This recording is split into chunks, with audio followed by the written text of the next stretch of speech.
Nosotros vamos a hablar el día de hoy del fraude fiscal y las estrategias para la evasión fiscal en el territorio colombiano. Para hablar de este tema, nosotros nos enfocamos al comienzo de nuestro artículo en el derecho sancionatorio tributario. ¿Por qué? Porque este derecho globaliza lo que son los diferentes derechos que ayudan a definir lo que es fraude fiscal.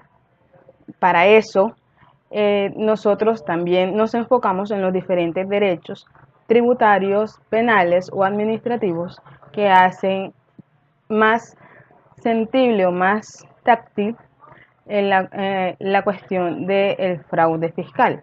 Para ello encontramos dos derechos: derecho penal general, que se subdivide, y el derecho administrativo. Entonces, el derecho penal general se caracteriza por la imposición de una pena a consecuencia de violación de un precepto. Entonces, entendemos por precepto es todo aquel acto, mandato, impuesto o establecido por alguna autoridad. Hasta ahí vamos bien. Respecto a esto, si una persona, sea natural o jurídica, incumple alguna de estos mandatos, estos deberían ser penalizados. Ahora, este derecho penal también se subdivide en diferentes derechos. Está el derecho penal administrativo, el derecho penal sustancial y procesal, el derecho penal militar y el derecho penal internacional. Pero nosotros, con enfoque al fraude fiscal, nos vamos a enfocar directamente en los dos primeros, que es el penal sustancial y procesal y el derecho penal administrativo.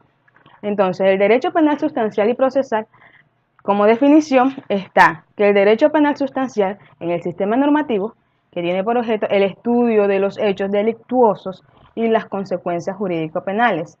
Mientras tanto, que el derecho procesal penal es el sistema de normas jurídicas que contienen los modos y condiciones para llevar a cabo el derecho penal sustancial. Los dos se vinculan. Luego seguimos al derecho penal administrativo. El derecho penal administrativo es el conjunto de normas jurídicas que regulan las relaciones entre la administración pública y los sujetos que a ella están subordinados. Además de esto, este derecho penal administrativo tiene una subdivisión, que es el derecho penal disciplinario, financiero y policial. Pero para hablar sobre fraude fiscal, nosotros nos enfocaremos en el penal disciplinario y el financiero. Entonces, el derecho penal disciplinario es el que regula las relaciones de subordinación y dependencia en ciertas entidades y las personas a ellas vinculadas, mientras que el derecho financiero está constituido por el conjunto de normas jurídicas que permiten al Estado perseguir medios económicos. El incumplimiento de esto, pues ya le había comentado, será dado tanto por la rama jurídica como por la rama jurisdiccional. Viene el derecho administrativo, que es el segundo derecho en el cual se enfoca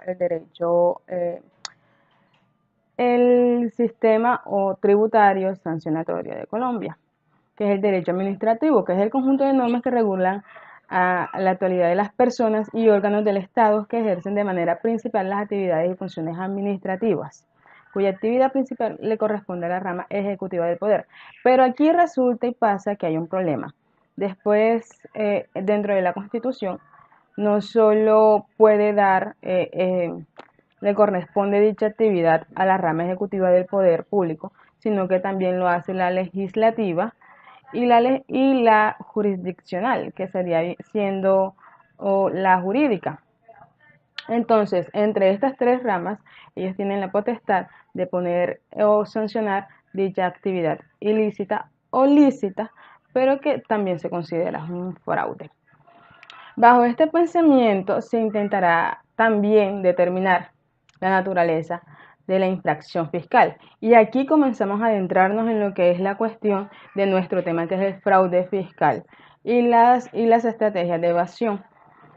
Dentro de esto necesitamos sí o sí dar definiciones concretas de ciertos términos. ¿Por qué? Porque dentro de la evasión existen tres temas, tres tipos o tres formas, que es la elusión, la evasión fiscal y el fraude a la ley. Sin embargo, la evasión también tiene una subdivisión paralela a estas tres, que es la evasión legal o la evasión ilegal, pero eso lo vamos a hablar más adelante. Le vamos a dar cabida a lo que es la infracción y la infracción fiscal. Entendemos como infracción que es la transgresión o el quebrantamiento de una ley, pacto o tratado de una norma moral, lógica o doctrinal. Con esto, teniéndolo en cuenta y vinculándolo a lo tributario, entendemos como infracción fiscal el quebrantamiento o la transgresión de una norma fiscal.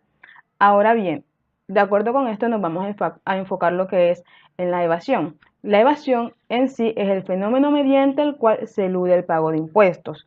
Existen dos tipos o dos formas de agrupar la evasión. Esta es la evasión por medio legal o ilegal, en el cual se dice que la evasión legal es todo acto en el cual la persona puede omitir un pago de impuestos por procedimientos legales, mientras que la evasión ilegal es la realización de actos violatorios de las normas legales. Sin embargo, de acuerdo a Alejandro Ramírez Cardona, existen tres formas de evasión, que son la ilusión, la evasión y el fraude a la ley fiscal.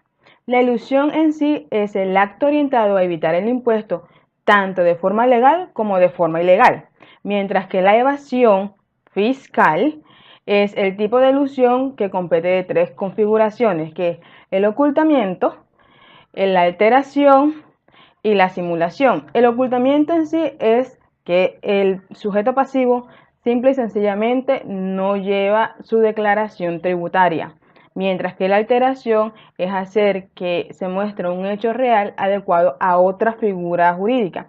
Y la simulación es mostrar documentación no correspondiente a la realidad económica real. Es decir, digámoslo así, hay un maquillaje en sus balances o en todo libro contable que ellos tengan. Ahora, enfocándose en eso está el tercer punto, que es el fraude a la ley fiscal.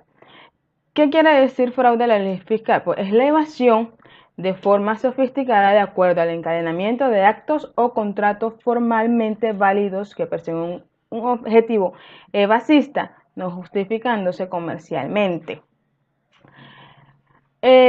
Pues ya teniendo estos temas presentes, hay que tener algo más en cuenta. Uno, de acuerdo a la cuestión de nosotros como país, como con derecho tributario, en Colombia, de acuerdo a la entrevista Actualícese, una de sus presentaciones en 23 de mayo del 2017, dice que la ley en sí colombiana, la ley colombiana, aún no cuenta con una definición de fraude fiscal, a pesar de que el libro de Derecho Tributario la tiene. Bajo la DIEM todavía no estaba totalmente dada como fraude fiscal. Entonces, como para el 2005 no existía esto, llegó un punto en el que se hizo cierta acción en el cual se involucrará tal definición dentro de las definiciones en derecho tributario colombiano. Además de eso, de acuerdo a otra información dada en los libros, no en los libros no, sino en las revistas, se encontró que solo Colombia, a pesar de que muchos países del primer mundo y otros países latinoamericanos se han enfocado en fraude fiscal, Colombia aún no se ha definido respecto a este tema. Sin embargo, cabe aclarar que existen ciertas acciones penales para aquellas actividades específicas en las cuales las personas, tanto naturales como jurídicas, están incumpliendo al derecho tributario. En esas está que en la ley colombiana está la omisión de activos o inclusión de pasivos inexistentes por un valor igual o superior a 7.250 salarios mínimos legales mensuales.